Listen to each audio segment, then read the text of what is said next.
Welcome to Health Oddity, the show that strips away the jargon and hype surrounding all things health and fitness to help you live a long, strong and energetic life.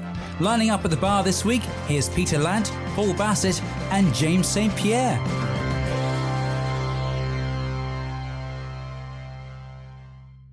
Hello and welcome to the Health Oddity podcast, episode 82. We hope you are enjoying the podcast we are putting out this year. This is our second year, obviously, of podcasting. We have just two of the usual hosts of the Health Oddity podcast with us today, myself and Mr. Peter Lant. How are you doing, Peter? I'm okay. If you're watching on YouTube, I do apologise. The lighting's rubbish because my lights are broken. That's dimmer switches for you. Don't get them. What was it? 2 weeks ago, you were in your bedroom. I know, in my boudoir. And now you're in the lounge with no lights. Okay, that's cool. I live in the basement of a 250-year-old building. I mean, the electric's obviously on 250 years old. The thing is, though, you know, with everything that's going on in the world, gas and electricity prices have gone up loads. So it's actually doing me a favor. So, you know, everything has a positive, doesn't it? There's always a good way of looking at things. Okay. And we are joined today by another fantastic guest who I've been following for a while on social media. And when we had Steve Coach Fury Holiner on a few weeks back, he sort of said to us, you know, you've got to contact Tina and get Tina on the podcast as well. So I think later that day or the next day, I kind of pinged Tina a message and we've been kind of conversing back and forth. And we finally managed to get a time that we could all do. So we are joined today by Tina Morin, who is in Boston on the East Coast, or near Boston on the East Coast of America. How are you doing, Tina? I'm great. Thanks for having me. I'm excited to be here. Okay, go. So Tina runs MSC Strength and Conditioning Gym. She's also a mentor on the Die Mighty method, which she runs with Coach Fury, and does lots of other things. If you don't follow, we'll obviously at the end, we'll give you the kind of links to kind of get in touch with Tina and to follow Tina. But if you don't follow Tina on Instagram, I highly recommend that you do. She's always putting great content on there, always putting great training on there.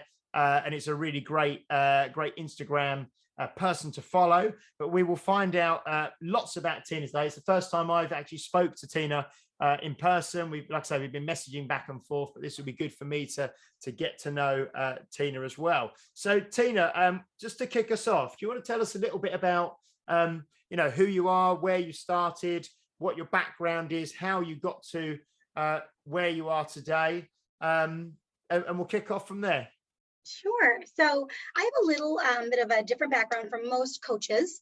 I actually, and this is going to be, once you get to know me a little bit more, you're going to think this is funny. I actually came from a corporate background in corporate finance and sales strategy. I went to school for business, economics, and finance. I'm a mathlete. Yeah. Geek. I like that. Math team. I like that. Yep. I was a mathlete. No big deal. So I went to school for economics and finance, and I loved it. I loved to learn. And so when I got out of college and started, my first job was with Marriott International. I was on their finance team in the hotels locally. And I was like, oh no, I don't like this in practice. I met amazing people, and I still keep in touch with many of them. Some of them have actually come to the gym, which is funny, years later. But I just kind of kept taking job after job, thinking that I would like it better. So I worked for a bunch of different companies. Then I started to get into fitness. I actually wasn't an athlete in high school or, you know, when I was young. I figure skated, which is athletic, but I didn't play team sports. I would have never considered myself. I ran track because my friends did it, and I was like, I'm bored. And I did lots of clubs in school, and I just did more things. But I never like considered myself an athlete. You know, was not particularly good at figure skating, just enjoyed it. But after college, when I started working, all of my friends were leading these kind of careers that were giving back, and nurses and social workers. And I was like, I help no one, and I'm miserable in this job, even though I was really good at it and felt successful. And I liked who I worked with. I had like great jobs, and I liked everyone I ever had. I didn't have a job that I was, you know, should have been miserable at. But I started to run to raise money for stuff, for charities and things I believed in, to kind of bridge the gap and make me feel like I was, you know, helping the world in some way. So I started to run, I ran marathons, I did like long bike rides. And that's when I kind of started to get into actually training for fitness because I broke myself. So I ran a lot of very slow half marathons and then a super slow marathon just to raise money for different organizations. And I started to strength train because my body fell apart. And that's when I met my first, like what I consider like a real strength training coach. And I learned about this lifting heavy. And I was like, oh, I like this. This is my thing. I'm into it. That's where I learned about kettlebells. And as I got more into training and more into fitness, while I was still working, I was like, maybe I can do something else. Maybe I actually do like this. So I started to look into going back to school. And I did. I finally quit my job and I went back to school to be a physical therapist, which you'll know I am not, because I didn't do that either. It was a big up and down. But I went to school. I went to get a second degree in exercise science to apply for PT schools. I started working in a physical therapy clinic, Blue Hill Sport and Spine, which taught me so much. I loved them. I loved the team I worked for. And as I was applying for schools, I was training. I was coaching people. I went through a whole Pilates certification, which I still credit my Pilates education with teaching me almost everything I know about how to assess a body. I worked for Boston Body Pilates under Zaina Gold, and she taught me so much. And right when I was sending in those PT school applications, I was like, oh, poop. I don't want to do this, because I was working in a clinic, and I think it's an amazing practice. And if I was younger, I might have wanted to go back to school for that long, but I was like, I'm going to go back to school for 3 or 4 years to get my doctorate and see people for 15 minutes that don't really want to be here in some cases. And I was coaching people and taking a lot of what I was learning in PT. Those people that owned that practice were referring to me for like post rehab. And I kind of was like, this is what I want to do. And I knew I wanted to open my own business at some point anyway, whether it be in physical therapy or in training. And so I started just being a full-time coach. I took back that check that I was going to go to school, drove my husband crazy because I was like, guess what? I changed my mind. And I just worked my bum off at a lot of different facilities. I'm so grateful. They all gave me an opportunity. Worked teaching Pilates everywhere, worked coaching a lot of different places, tried to learn, what to do and what not to do. And then probably against my, I didn't know what I didn't know, and was like, screw it, I'm going to open a gym. It took me forever to find a place, and here we are. That was I got my LLC in 2015. So we opened in January of 2016. We were 6 years old. We're a kindergartner. Yep. Actually, that's quite old. If you think of it for gyms, that's doing all right, because a lot open and then realize how much is actually involved and the costs and all that, and then disappear, don't they? So you've done well there. Oh, thank you. Yeah, I mean, I should have gone out of business about 4,000 times. Like, I really, without the help of like some really great people, business coaches, and I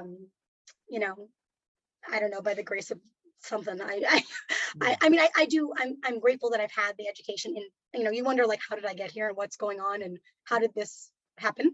But I'm glad that I went to school for business and worked for so many companies, because I've used so much of weird things that I've done at different companies just to stay alive, especially during pandemic. And I've always, I started working with business coaches pretty early on in my in the gym ownership, knowing that I always Fury. We talked about Fury. It's one of my coaches. I always work with a coach for fitness. And about 2 years in, I was like, why the hell am I not doing this for business? So I've worked with a couple different ones, and they've helped me tremendously. Now I'm with Mark Fisher and Michael Keeler and Pete Dupuy of Business for Unicorns. And they are the perfect, it's business for unicorns. And come on, like, they're perfect fit for me. And I spent a weekend with Mark Fisher and Michael Keeler in London when they came over. Spent a bit of time with them, but I did a 2-day kind of weekend when they came over to London before. They're great guys. Yeah, absolutely fantastic. They're amazing. Yeah, they have been a huge help to staying open for 6 years. I credit them with a lot. Yeah. Oh, that's fantastic. In terms of your gym setup, I obviously see bits on Instagram of you training and you training other people, but kind of paint the picture for us. What is the setup at MSC? What is what kind of premises is it? How big is it? What do you do there? What kind of clients do you have? All that sort of stuff. All the things, yes. So it's definitely changed. It's evolved, as everything does, just constantly. You know, we started off in a little, it was a retail space. It was like a little house. It was super cute. But we were going to drop barbells through the floor there. So we eventually outgrew that and had to leave. It was mostly group then. We've always done private training, semi-private, which we consider us, 8 people or less. But now, post-COVID, we have moved about 4 years ago to this 2,500 square foot facility in like an industrial park. So it's like a big warehouse, 30-foot ceiling. It's just a big open box with a bunch of kettlebells, sandbags, maces, and weird stuff we like to swing around. We have barbells and some racks too, rowers and things like that. Now we are exclusively semi-private. So our semi-private model is a custom program for every single member. So we have up to 8 people in a session, and I always say it's private training with buddies. So people are in there doing their own program, but you're hanging out with your peeps and having a good time. They have, we also have group classes that supplement that. So we offer kettlebell. The bulk of my training, what I like to do for myself and what we like to use here are kettlebells and sandbags. So we have a kettlebell class. We have a rowing class because people like the rowers, which I like the workout, but I don't. It's miserable. It's really hard. But people love it. I'm like, okay, namaste. You have fun with that. But I believe in it. So we have it. And then we have just like a general, like a strength and mobility class that's, it's actually a lot of the sandbag system, DVRT, which is a huge part of my training for myself and for my clients, just to kind of get people moving and grooving and feeling good. We incorporate a lot of mobility in all of our programs, but we do like to have that like separate class just to kind of teach people how to do things properly, kind of take them into class. So the gist is that people do between 1, 2, and 3 semi-private sessions a week, and then they supplement it with, so there's different options supplemented with whatever other classes they like to do for their own training. Excellent. And how many members do you look after? How many have you got at your place at the moment? We have about 126 right now, 126 members now. About 126. It fluctuates. So I'm a numbers girl. I said I was a mathlete. I compulsively look at the numbers, and depending on what trials we have going on. Like yesterday was at 124, but I think today it's at 127. So I think it's just because people's trials are finishing and ending. But I am compulsively looking at your numbers. I love that, by the way, because that's my degree. I've got a maths degree, so that sits really well with me, and I love that. It's fantastic. Let's talk student deviation. It's great. We can talk maths we can do a maths podcast and put everyone off. Turn everybody off. 0 listeners. That would be great, wouldn't it? And in terms of, I was going to say, in terms of your membership base, what does the average member look like, in terms of demographics? And have you got more male, more female? What kind of age range do you have? Have you got a real mix? What's it like? We have a real mix. It's a very strange little place. But we tend to have more females than males. I just spilled most of my tea on my lap. I don't know if you guys just saw that, but I just literally dipped. As long as it wasn't on your laptop, we're all right. That happens too pretty frequently. But so we have more females than males. We do have a good, I would say it's probably like a 35-65 split. Most of my private clients are male. I don't know why that is. I just think females gravitate more towards group training in general. We've been starting, honestly, to get, and someone actually mentioned that today, which is funny you say that. Someone's like, there's more dudes here now. And I think it depends on the time of day. Like most of our male clients come super early morning or in the evening. In the middle of the day, we tend to have like the 9:30s and noontime classes. We tend to not have, I don't know. But I think we draw in more now because people understand that it's like their own program. We have people as young as 14-year-old athletes, and then we have a couple 75-plus-year-old men and women, and everywhere in between. And it's really just, I do believe in thinking about who is your ideal client and your avatar, but I don't necessarily believe that has to be a physical representation. And I do think that's important to know who you're marketing to, but really it's people who just want to see what they can do, get strong. It's generally not someone who's super focused on aesthetics, not that that's not important or not valid, but it's usually people that are like, what is that thing? I want to lift it. I want to feel better in my life. I want to come to the gym and have fun, but I also want to get the hell out and go home to my family and be able to hang out with my kids. So the bulk of our clients are parents that just want to just feel better and not be in pain. And we get referred to by a lot of physical therapists. We work with one exclusively. and just other people that I've worked with, chiropractors and stuff, that are people that are in pain, and it's because they're weak. I don't like to use that word, but it's a weak, weakness in the body is causing pain elsewhere. So it's a lot of people that just want to feel good, and then they're like, yeah, this is kind of awesome. So if that's an avatar, people that don't feel good and then are like, yeah, I'm gonna lift that heavy thing. Okay, give me that mace. That's, it's like the curious people. They're like, what is that thing you're doing? Why do you do that? Yeah. Generally, our clients want to know why and what and why we're flinging around sandbags and stuff like that. So I think it's that kind of curious person. They're pseudo interested in sort of unconventional training. They might have tried some before, maybe got a little hurt, or they're coming off an injury and they feel safe here.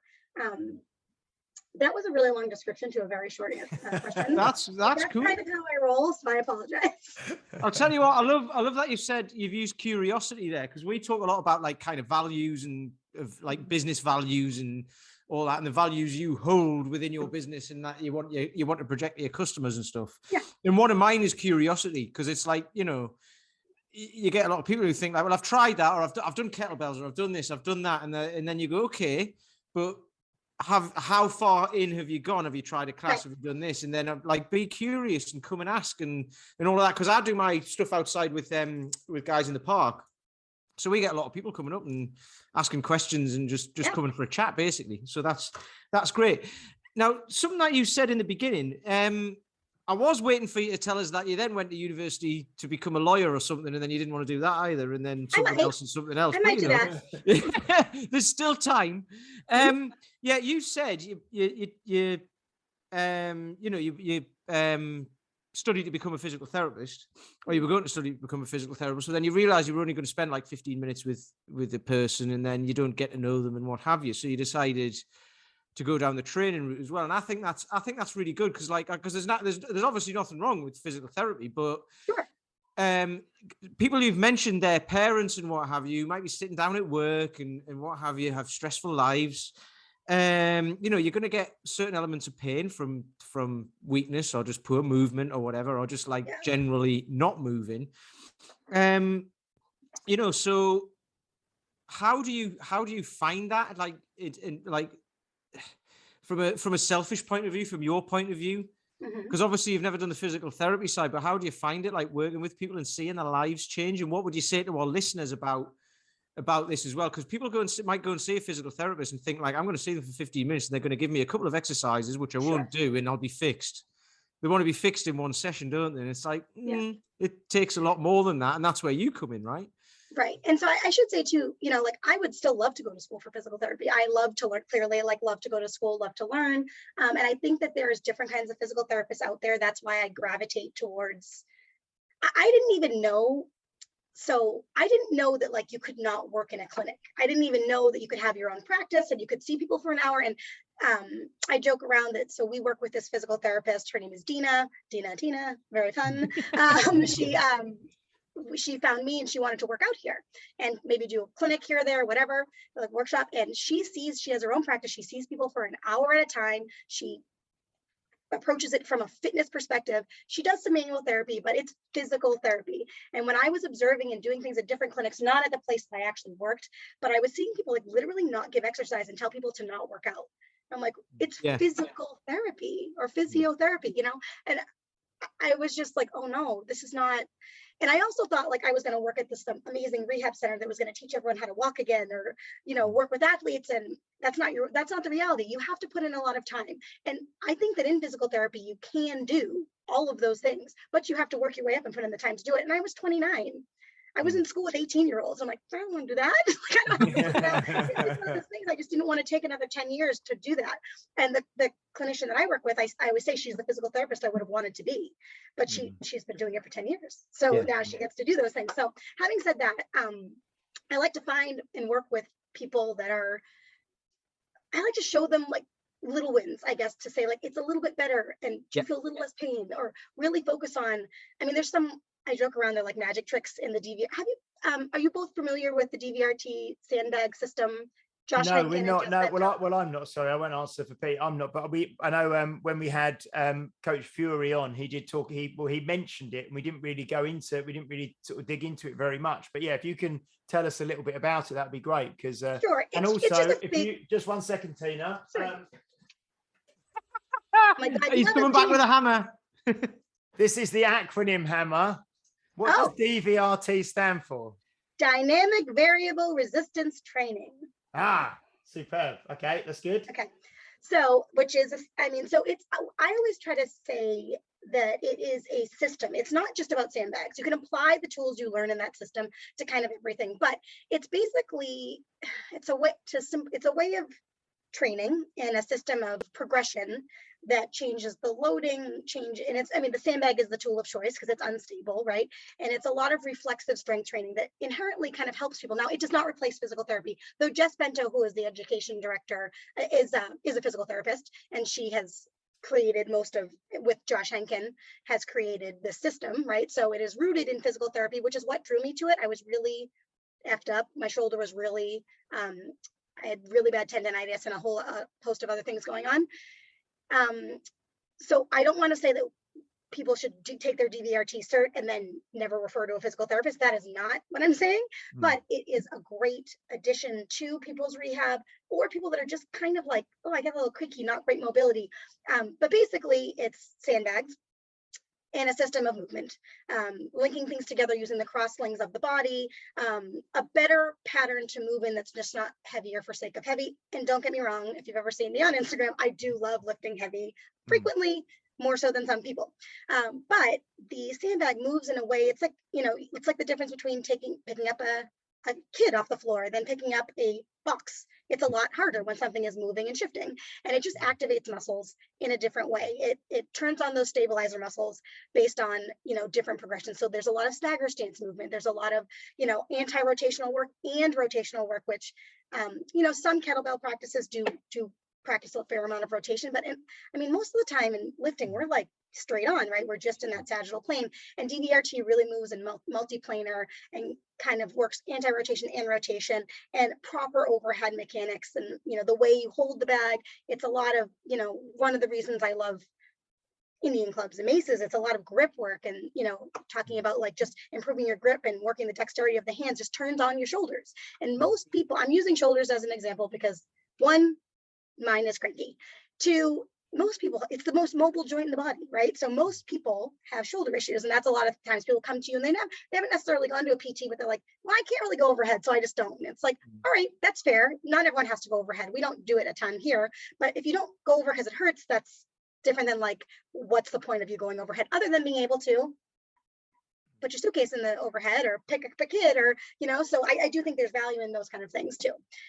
But so it's a lot of what we do because we do get a lot of people coming in that have cranky joints, and it's kind of forgiving because it's not quite as heavy. It's like a kettlebell where it's the shape and the dimensions of it may not be as heavy as a barbell, but they make your body react like it is. So it's not as much stress on the joints, but it's getting you strong. And I think Fury said this, maybe he stole it from someone else, but you pick up a heavy sandbag, not all weight is created equal. 100 pounds of sand is not like 100 pounds on a barbell. It's brutal, which is why I like it, because I like hard things. And I like that too. Like, I'm different than some coaches in that, like when we use those sandbags, it's not going to be like fluff work. Like it's hard. It's really hard. If people are going to sweat and they get super strong, and we complement it with other things. Did I even answer your question? I hope so. Yeah. No, that's Okay. great. So with the DVRT sandbags, are they I do follow DVRT, I think, and people who do it certainly on Instagram as well. Are they a specific type of sandbag that's produced by DVRT that's slightly different? Because you can get lots of kind of power bags or core bags, can't you? But a sandbag, just explain it. Is it kind of oblong and got handles and things? Yes, it's oblong and it has handles. There are different sizes. Josh and Jess actually designed this like for ergonomics and for like the proper holding patterns. So there are definitely some knockoffs, and these ones are made by Perform Better with Josh's design, and they are like, I have 20 something sandbags. I've had them for more than 5 years. I have a rugby team in here using those things, throwing them around, and you're not supposed to throw them on the floor, but they do. And I've never had one break. So they're the best quality ones, just saying that. But yeah, there's long handles. So the one thing that, you know, speaking of shoulder range of motion, there's the handles this way that you can have people kind of pull apart. It's much less intimidating to have someone lift a sandbag that's not that heavy for a deadlift if they're new, and just tell them, hey, pull those handles apart. Their back is automatically going to be in a good position. That's one of the reasons we use them, honestly. It's very easy to elicit a correct body mechanics by just being like, hey, grip that thing tighter and pull it. And then all of a sudden their shoulders are down and back, and their back is neutral, and their spine is great. You know, so it's easy to cue with people in the room, and it's not confusing, and it's not a lot of like hands-on stuff, especially in COVID. You know, you don't want to get close or touch anybody. So those bags in particular are the ones we use here. I do have other sandbags that I train with personally that I have some of the soft stone bags, like the big ones, like the strongman ones, but they don't have any handles or anything. And these ones have different handles for snatches. So the long way, so you can snatch a sandbag, which is more like a barbell snatch. And then they have handles on the side, so you can use them for dragging and all sorts of stuff. Final question on sandbags, because I don't want it to be. Keep it coming. Do you buy the sandbags filled, or do you buy them empty and then fill them yourself? Yeah, you buy them empty. Oh, you buy them empty. Yeah. And let me tell you, they're not that fun to fill. But there's tricks. So the reason that it's not fun to fill is they're very well made. Like that Velcro. So it's pods that are in the sandbag. They also have water fillers, which I don't have, but I've been thinking about getting now that we can kind of travel again, because you can easily like pack stuff in it and bring it as a carry-on and then use it to work out when you're on vacation. But I don't have the water fillers, but they're like 2 layers of very, very, very durable Velcro that you then fold over and then put in the bag and then Velcro that and zip it. So they are very durable, but it's really hard to pull them apart. But you fill them yourself, which is play sand. You just have to make sure it's dry so you don't get moldy, gross sandbags. And I find a kid's pail shovel, kids like sand bucket is the best way to do it. Yeah. Oh no, that's great, because I've seen as well they do like Bulgarian bags. I've seen over here anyway. You can get Bulgarian bags that are filled with water now, and so the water moves in the bag as you move it and stuff. So there's all different kinds of ways of creating that kind of variable resistance, isn't there? That people constantly bring out new things and stuff. Yeah. No, that's great. What's your you kind of said that you use a lot of kettlebells yourself. And I've noticed obviously on your Instagram and stuff recently, you're doing a lot of kind of GS Kettlebell Sport, and I think you've got you're training for competitions either later this year, are you? So talk to us a little bit about your your journey in kettlebell sport and what you're working towards later this year, if that's okay. Yeah, so I started in hardstyle kettlebell. I certified through Strong First in level 1 and level 2. And still love hardstyle. I still do hardstyle. I just, it's funny, when I didn't even know about GS until my level 1 cert 5 or 6 years ago. And one of my training partners in my group she did both. And I was like, what are you doing with your body? Like, what is that swooping? What's happening? What's going on? And then I didn't really look much into it. I learned that there was another style of kettlebell, which I didn't even know about before. It never interested me because it's all the things I'm bad at. It's endurance and things I don't like light weights. So I was like, no, don't want to do it. That's not for me. And overhead, an aggressive amount of overhead, which generally speaking was not something that I was doing at the time. But then when Fury and I started Die Mighty Method, which is a kettlebell mentor program for hardstyle for the big 6 lifts, we were getting some sport athletes or people that learned swings and stuff from a GS competitor or athlete or whatever. And I couldn't figure out how just quickly, just to interrupt you, can you just tell people, just because a lot of the people who listen to this are not necessarily instructors, they're kind of people who just train.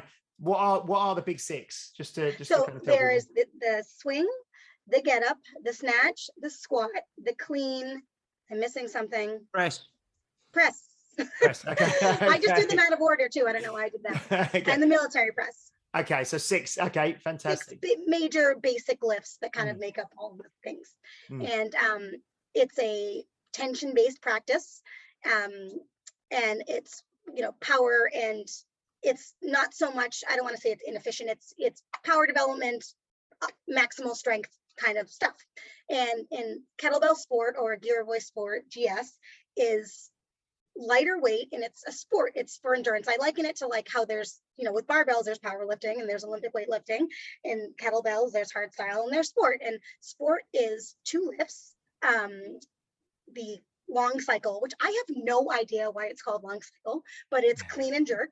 And then there is snatch. And then there's variations of that. There's 2 hand, there's 1 hand, there's half snatch, all those things. And you can compete in different events.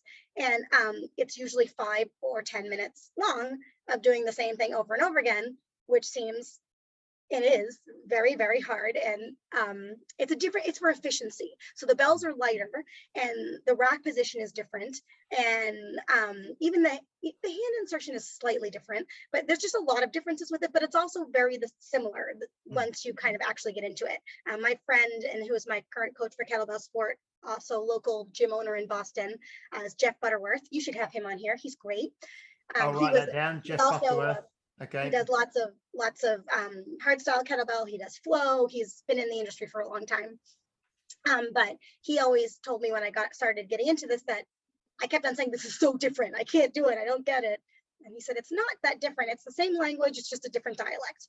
And I'm getting that now that I kind of get into it. And my technique is still very bad, but it's getting a little better. So it's marginally better now. But I just was interested in understanding. I love kettlebells, and it's my favorite thing to train with. So there's a whole other side of them that I knew nothing about. And it's not wrong. It's just, like I thought it was completely different. I really just didn't know. So I figured, what the hell? And I'll learn. And then I became kind of obsessed. It's really fun. And look, it's funny because everyone says it's like painful. It's really hard.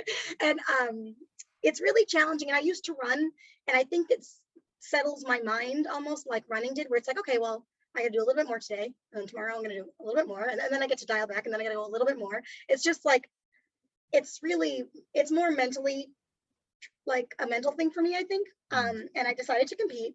I don't know why. Now I already said it. Now it's said out loud and it's on the internet. Now that's happening. But so I obviously instantly convinced my friend Kelly to do it with me, because she also used to compete. So yeah, it's just a new challenge. I'm pretty bad at it, and it's good to do things you're bad at, I think. So will this be your first competition coming up? This will be. And when is it you're doing it? It's in October. In October. Okay. And what's the format that you're going to go into? Are you going to do the 10 minutes or the 5 minutes? I'm going to do 10-minute 2-arm long cycle. Okay. Brilliant. And I don't know with what weight yet. I put 12 kilograms, but I'm not sure. Jeff thinks I might be able to do heavier at that point, but I don't. That makes me very sad. So I don't know. I don't know. We'll see. What did you say? What weight did you say you were going to think to go for? Sorry, I missed it. So it's 12 kills. So you can compete with 12s or 16s or 20s, or 24s for the ladies. And when I first took 12 kilograms are not heavy for me in a hard style land. And when Jeff gave me 2 pink 10-kilogram bells to learn this, I was like, come on, this is ridiculous. And then I died. I was like, oh my God, it's so humbling. It's incredible. It's really, and it requires so much technique. It's pretty cool. It's fun. Here's a great thing that'll apply to listeners. And we've all done it, and we all do it with everything. But when you're using kettlebells, say even like hard style GS, whatever, you go and see an instructor. They give you a bell. You might be used to lifting heavier weights. You might not be used to doing anything, right? So you get like, some people go, oh, that's too heavy. And you're like, no, you're just not as strong. Yeah, you're stronger than you think. But you get a lot of people who are like, what's that? It only weighs 12 kilos or 16 or whatever. And you're like, no, just give it a chance. And they're like, oh, what's that? So here's you with kettlebell experience, hard style. Someone does that to you and you go, well, no. So with all of that experience, you still have that ego is still there, isn't it? Oh my God. Yeah. I came home that day and I was like, I don't even know what just happened. And like my arms from like 8s and 10s, just the volume, it's just different. I just don't do things in volume. I like short, heavy sets. So I was like, we've got this weekend with David Keown's coming over from Ireland to my gym, and he's he was Kettlebell Sport world champion. He went out to Kazakhstan, I think, or Russia and he was professional. So he used to do long cycle, and he did the long cycle for 10 minutes with double 32s, So I think he was No, he was world champion with the 24s, wasn't he? And I think he competed. Oh, with the yes, 32s. he competed in the professionals. Yeah, so he did the double 24s, then went up to the double 32s. Yeah, And he said the big thing with that is the guys were like, not how many reps did you do or anything. Like, did you last the 10 minutes? Did you last? Oh, yeah. Because even if you just stand there with the bells like that for 10 minutes and put them down, there'll be like respect. Yeah, that's what he said, didn't he? The Russians, they just came up and just said, did you, double 32s, and it was just. Did you last 10 minutes? He's like, yes, I did. They're like, right, nothing else matters. And he also holds the world. He also holds the world record for 2 hours non-stop double 16s long cycle. It's about 700 reps, wasn't it? Without putting them down. 630 or something like that. Oh my God, I will say, like, I've met like a lot of people online that have reached out to me. They've been super. The community is really, really nice and supportive, and I think it's because it's so hard that when you're new, people are like, "Whoa, you didn't die, way to go!" Like it's a little different than the hard style. Like I think in hard style land, and I love it. It's just a little bit more like if you're a newbie on hard and you're like posting things on the internet that isn't really top-notch form, then people are kind of like, man, and they're like, oh man, you didn't die.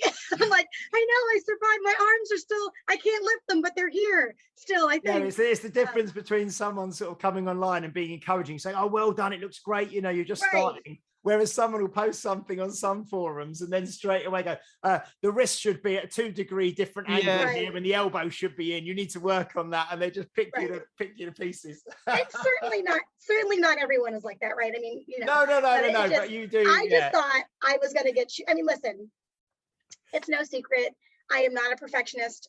I don't really like social media, so I just post whatever. Like I'm in my slippers, I look like a crazy person, and it's just who I am, and it's fine.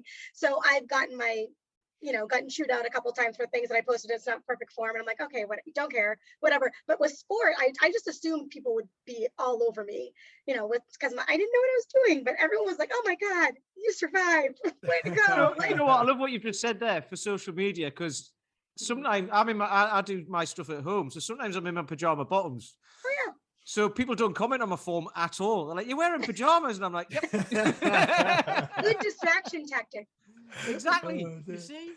Yep. Pete, you may put your light on, Pete. We're nearly losing you. You look like you're in a school. Oh, this will change everything. There you go. There you go. Hang on. There. There you go. You should start telling ghost stories.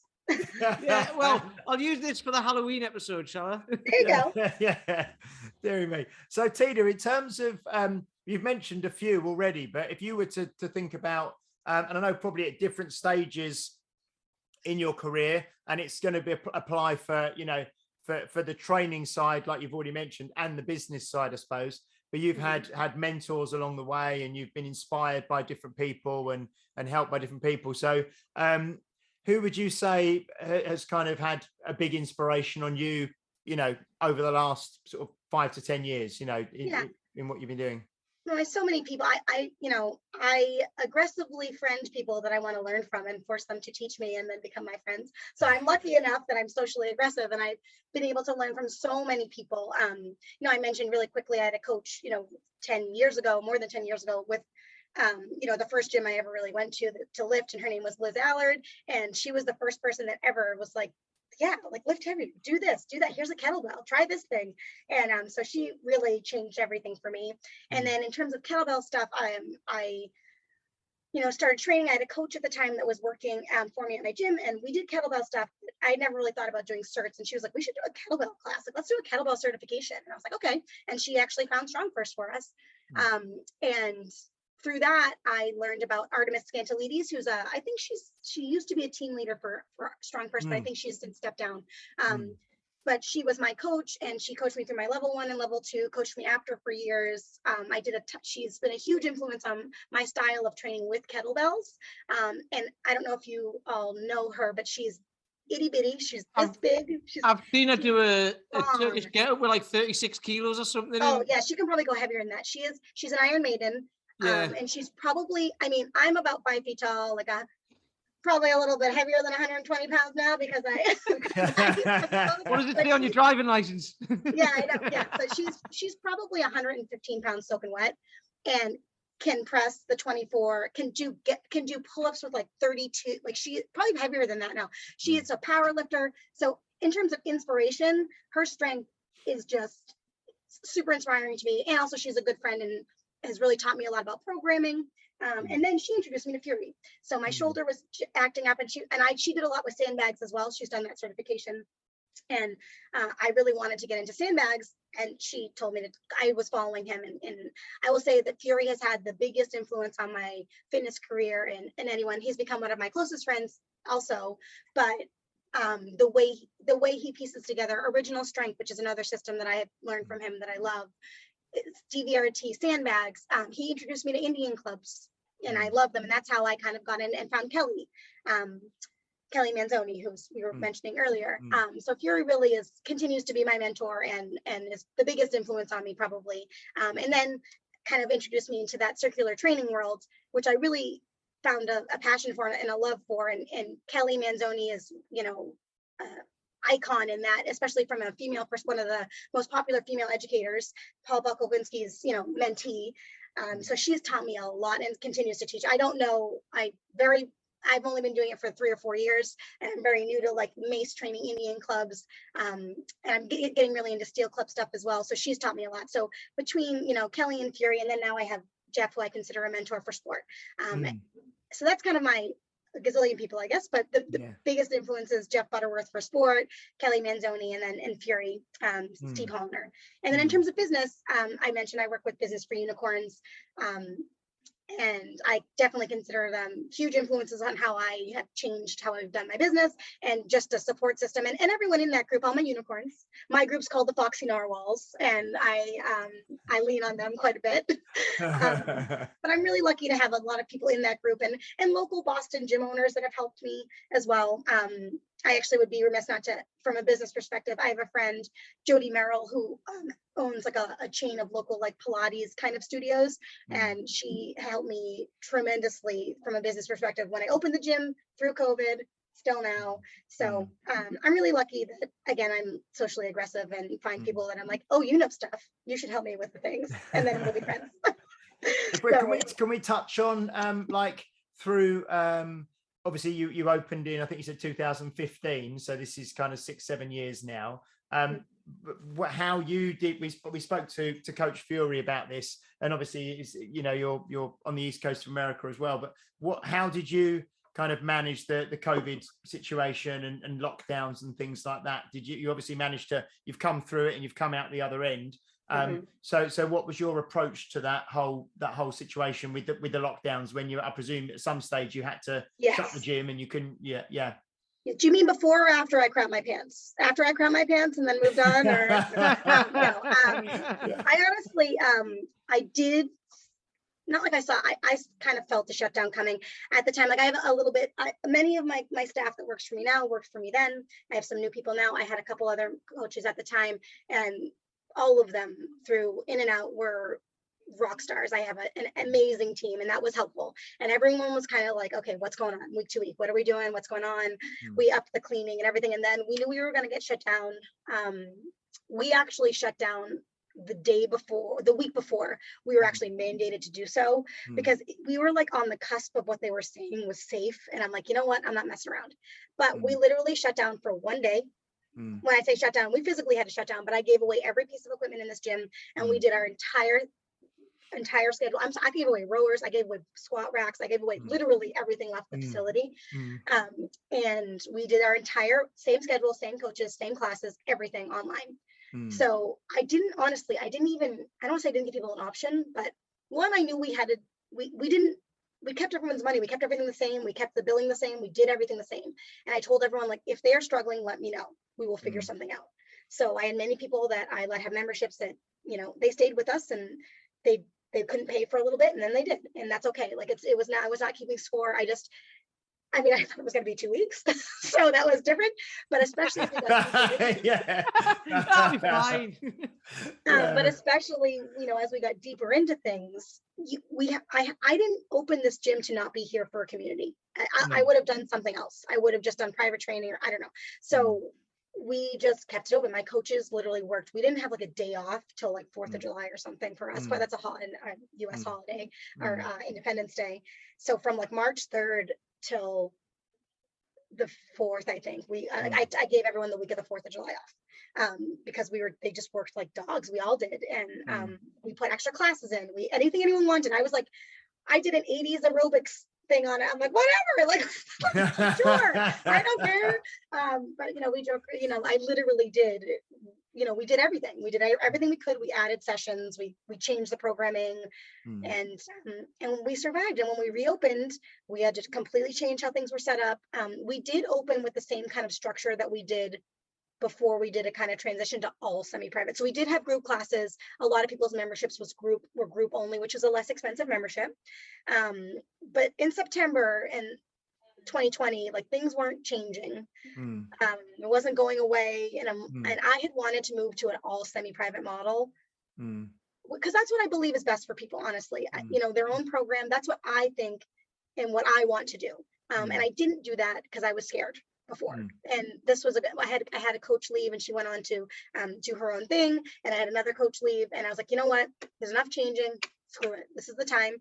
So we took a shift. We did take a big hit, and then we built it up back from there. And so now we have this model. We're basically at the same member base we were before. It took a while, but it's just, it was just doing the right things, having the support of my business coaching group, knowing that it was the right thing to do, and figuring out the pricing, what was right. And I was grossly undercharging in some cases before. And in some cases it was fair. I wasn't giving enough for what semi-private was. So, we were charging for semi-private before, and I didn't think, looking back on it, I, let some other people kind of handle it, and we weren't giving enough for what the people were paying for. So we just recalibrated, and then just kept it simple and just kept on promoting that and doing us. Where, like, we like to have a good time. We just try to keep people happy, try to keep things as normal as we could without, we used to have huge parties with 50 people in here swinging bells, which we couldn't do. So we moved people. We made a parking lot. We put palm trees back there. We called it the beach. And, we were like, tried to still have fun and keep the same culture, which is different because it's less people in the room now. So there's like a little bit of an energy shift, but we've gotten back there. We're kind of back there now. Are you kind of coming out where you are? I mean, in the UK now, we're kind of, we've kind of removed all the kind of rules and regulations now, and we're kind of going freestyle again really now. Is that kind of how it is for you in Boston now? Is it kind of all lifting now? Yes. And honestly, so last May 31st or something last year, all of our restrictions were lifted, and we were very heavily restricted, not so much as New York, but like pretty heavily restricted. Then all of a sudden it just wasn't like that, like, oh, it's Memorial Day and everything is open. And and then they never added them back on. Then it was town to town. So we have not had restrictions since then.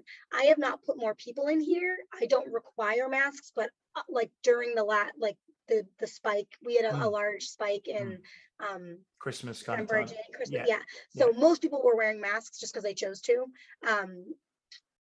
But we keep people, we have 8 to 10 people in here max and 2,500 square feet. So in peak COVID, in 2020, in the holiday time, we had the doors open and all the coaches were wearing coats. And we had the doors open and the snow was coming in, but we wanted to keep airflow because we were just trying to keep everyone safe. So, I mean, we wore masks inside. I required them, like many of you did as well. We didn't really have any complaints. People were comfortable. People respected each other. When vaccines came out, we didn't have to mandate them, but everyone respected each other. We tried to just, I have a bunch of silly signs around the gym that like tried to make fun of it and make light of it, but like we're serious, like, hey, take a step by step back, and it has New Kids on the Block, like keep everyone's personal space. And then we have one with I don't know if you're familiar with Judge Judy is a personality in the state, right? So we had, don't be leave the judge into Judy, don't mess with anyone's personal choices and stuff about masks. And so I tried to like make it cute, but I was like, no, but really, like, I was going to say that's a dangerous thing to do in this day and age, isn't it? Because someone's bound to get offended by at least one of those. If not all of them. It's our personality. It's my personality and the personality of the gym to be a little silly, but everyone knew that I didn't mess with cleaning and particularly like spacing and social distancing, especially in the height of it. Like I stopped classes and was like, get over there, get out of there, because I was just, no one was getting sick here. And no one did. Yeah. So, it was not fun though, man. I think that's great what you did though, the whole having to go online and stuff like that. Because I know I don't own a gym or anything like that. So I was a member of a gym. I'm still a member of it, I think, actually, but I don't go there anymore. Not because of any reason, just because I'm mainly using kettlebells at the moment and I can do that at home. But when it all happened, they kind of sent an email out and said, we're closed down. And they gave us an A4 sheet of paper, like a standard size sheet of paper. Well, not like a digital sheet of paper, like a document. Yeah. And it basically just had like star jumps, burpees, 10 of those, and just said, do this. And it was like, well, for 2 years. It is for the next 6 months. Didn't know at the time, but it was literally that. Because I did the same as you. I gave all the bells out and we're like, right, we're going online. I didn't know how it was going to work, but I was like, you can do it in your living room, you can do it in your garden. James was the best because he did the same with his gym and he gave away all of his spin bikes. So then when he came to do the spin class, he didn't have a bike for himself. He was like, oh no, how am I going to do this? I managed to get one though. I got one. I did spinning in my back garden. So I had my bike on my back decking and I was broadcasting there. It was great. Tina, I'm conscious of the time. It's 5 to 5. And I've also noticed you've got a Goonies sign over your shoulder. So that's fantastic. Yeah, I got Goonies. I got Richard Simmons. Oh, look at that. I got a bunch of Don't Be a Dick, Namaste. And I got a sloth up there that says, let that shit go. Oh, that's fantastic. I was just going to say as well, is there one of the other questions we were going to start asking, we haven't done it up until now, but we were going to start asking guests as well, was if you had any book recommendations that potentially you may have read over the time, either, training related or business related or personal development related, or just anything that you've read that's really kind of had a big impact on you, or if you're not a particular reader, podcasts and things like that, or influences from that side of things. So have you got any things that you can share with our listeners? I'm a big, I love to read. I read at night and I fall asleep after reading 2 pages. So I do a lot of Audible, which is something, like in the business coaching group, they, encourage obviously continuing education. I'm actually going to look at my Audible. And when I can think of that, I listen to several like a week. I just read Tiny Habits. I actually read that, which was a good one. I read mostly business books. I don't read any fiction, other stuff anyway. So I just read boring business books. I've been mostly on the business kick for like a year and a half. I haven't read a training book in a while, to be honest with you, but Tiny Habits was kind of one of them. Another one I read recently was, but I really liked was Ego is the Enemy. I think it's a Ryan Holiday. I think have I read that? I might have read that. That one was helpful to me in a lot of ways from a coaching perspective. What else did I read recently? I'm looking through my Audible and it has all my husband's nerd books about like kings and knights and men and stuff. Trying to find Vikings and warriors. He's all about that stuff, all the fantasy. There's a whole bunch of stuff in here, but those are the 2 that come to mind. Yeah, Tiny Habits and Ego is the Enemy. Yeah, because we've got a Facebook group, so we'll put them in there as well. Because people have been asking, for book recommendations. Somebody asked about podcast recommendations and what have you. So that's it. That's great.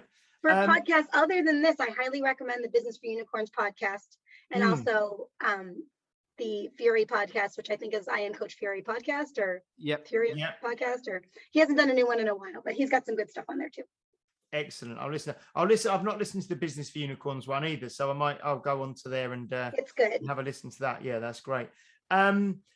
Pete, do you have anything you'd like to kind of say in conclusion? Any thoughts? Sorry, I'm just writing these down. What was the Coach Fury podcast? Oh, the Coach Fury podcast and Business for Unicorns. Yeah, I've listened to the Coach Fury one actually, but yeah. No, it's just good. What I like is when we get people on like who we've not necessarily met. I've never spoken to you, Tina, but I follow you on Instagram and see what you do and everything, and it's just one of those things you can see.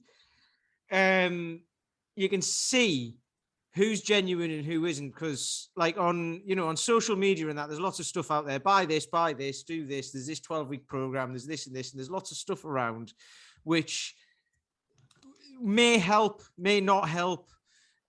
You know, it might just be just a thing, get like volume in and get loads of people in and pay like 50 quid for this and 40 quid for this or $40 or whatever.